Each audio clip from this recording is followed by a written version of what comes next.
Tersebutlah seorang imam besar dari kota Madinah yang jejak ilmunya tak pernah padam hingga hari ini. Dialah Malik bin Anas, putra dari keluarga yang mulia, tumbuh di tengah-tengah kota yang penuh cahaya nubuwah. Semenjak kecil, ia telah menyerap atmosfer ilmu dan keimanan yang mewarnai setiap sudut Madinah. Ibunya, seorang wanita cerdas dan beriman, sangat berperan dalam membentuk kecintaan Malik terhadap ilmu. Ia pernah berkata, "Pergilah kepada Rabiah, pelajarilah adab darinya sebelum engkau belajar ilmu." Kalimat itu tertanam dalam hati Malik hingga akhir hayatnya. Maka tak heran, akhlaknya menjadi cerminan dari kedalaman ilmunya. Madinah kala itu adalah pusat ilmu, dan para tabi'in masih hidup, mewariskan ajaran dari para sahabat Rasulullah.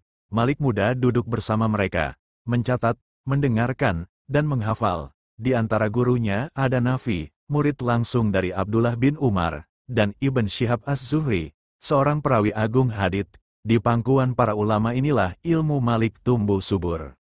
Hari-hari Imam Malik dipenuhi dengan belajar dan mencatat hadits. Ia tak pernah meninggalkan majelis ilmu kecuali untuk salat dan kebutuhan mendesak.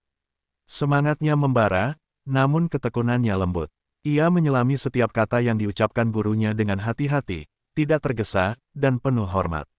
Suatu ketika, dalam majelis gurunya Az-Zuhri, Malik duduk berjam-jam tanpa mengubah posisi kakinya. Ketika orang-orang bertanya mengapa ia tidak berpindah posisi meskipun tampak kesakitan, Malik hanya menjawab, "Aku tidak ingin menampakkan rasa tidak nyaman di hadapan guruku." Itulah adab dan keteguhan seorang murid sejati. Tak lama kemudian, ia mulai mengajar. Rumahnya menjadi tempat berkumpul para penuntut ilmu dari berbagai penjuru. Namun Malik tidak serta-merta menerima murid. Ia akan menguji kesungguhan mereka, dan baru mengizinkan masuk jika yakin akan niat mereka. "Ilmu adalah cahaya, dan cahaya tidak diberikan kepada orang yang suka bermain-main," ujarnya tegas. Dalam usia muda, Imam Malik sudah menunjukkan ketegasan dalam menyaring hadits. Ia tidak hanya melihat sanad, tapi juga kejujuran, hafalan, dan akhlak perawi. Baginya, satu kata dusta dapat merusak ratusan hadits. Ia menghapus dari catatannya siapapun yang terbukti berbohong. Ia pun menyusun kitab monumental berjudul Al-Muwatta, yang bermakna, yang dihamparkan, atau yang disepakati. Kitab itu adalah hasil 40 tahun penyaringan hadits dari ribuan riwayat. Ketika Khalifah Harun ar-Rasyid memintanya untuk menjadikan kitab itu sebagai hukum resmi negara, Imam Malik menolak. Sesungguhnya para sahabat Rasulullah menyebar ke berbagai negeri, dan setiap mereka membawa ilmu. Maka jangan engkau sempitkan umat dengan satu pendapat saja, ujar Malik dengan tegas namun penuh hikmah. Penolakan itu membuat Harun terdiam dan kagum. Imam Malik telah menunjukkan bahwa ilmu tidak tunduk pada kekuasaan, melainkan pada kebenaran. Madinah semakin dikenal sebagai kota ilmu berkat kehadiran Imam Malik. Para pelajar dari Kufah, Basrah, Mesir, hingga Andalusia datang menemuinya. Ia menyambut mereka dengan bijaksana, dan mengajarkan hadits serta fikih dengan metodologi yang jelas. Murid-muridnya mencatat dengan penuh takzim, dan kata-katanya menjadi mutiara yang dirujuk berabad-abad. Salah satu muridnya yang terkenal adalah Imam Syafi'i, yang mengagumi ketelitian dan kedalaman ilmunya.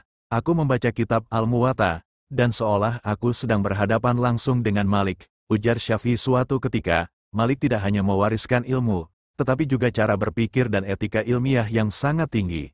Meski begitu, Imam Malik tetap rendah hati. Ia kerap berkata, "Katakan, aku tidak tahu. Jika engkau memang tidak tahu, itu adalah setengah dari ilmu." Ungkapan ini menunjukkan betapa ia menjaga kejujuran ilmiah di tengah tekanan dan ekspektasi masyarakat luas. Ia tidak ingin menjadi sumber fatwa yang tergesa tanpa hujah.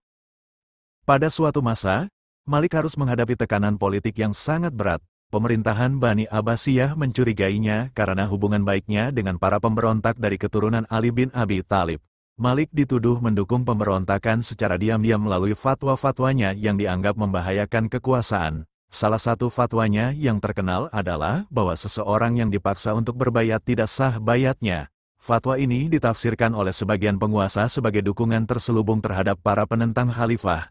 Malik ditangkap dan disiksa, pundaknya dipukul hingga terlepas sendinya. Namun ia tidak mencabut fatwanya. Dengan suara lirih, ia berkata, "Aku tidak mengeluarkan fatwa ini karena politik, melainkan karena hadits Nabi, tidak ada bayat bagi orang yang dipaksa." Keteguhan Malik menggemakan pesan besar, ilmu dan prinsip tidak boleh dikorbankan demi dunia. Ia dihormati justru karena ketabahannya dalam penderitaan. Setelah peristiwa penyiksaan itu, Imam Malik semakin dihormati oleh masyarakat Madinah. Banyak dari kalangan rakyat, bahkan pejabat, datang meminta nasihatnya. Ia tak pernah menggunakan pengalaman pahitnya untuk membalas dendam, namun tetap menyampaikan kebenaran dengan cara yang bijaksana. Khalifah Al-Mansur, setelah mengetahui apa yang dialami Malik, mengirim utusan khusus untuk meminta maaf dan mengundangnya ke Baghdad. Namun Malik menolak dengan sopan, ilmu ini telah datang kepada kalian. Maka tak pantas orang yang mencarinya memanggil yang mengajarkannya. Sebuah pelajaran besar tentang kedudukan ilmu. Ia tetap di Madinah hingga akhir hayatnya, tidak tergoda oleh kekuasaan, tidak takut pada ancaman. Di Masjid Nabawi, ia mengajar dengan penuh wibawa, sambil bersandar pada tiang yang kini dikenal sebagai Ustuwanah Malik. Setiap kalimat yang keluar dari lisannya, disampaikan dengan rasa tanggung jawab seolah ia sedang berdiri di hadapan Allah. Menjelang akhir hayatnya, Imam Malik mulai mengurangi aktivitasnya. Usianya telah mencapai lebih dari 80 tahun. Tubuhnya melemah, namun akalnya tetap jernih. Ia masih menerima tamu dan murid dalam jumlah terbatas, sembari lebih banyak menghabiskan waktu dalam ibadah dan zikir. Murid-muridnya merasakan perubahan itu, dan mereka menanyakan apakah beliau sedang sakit.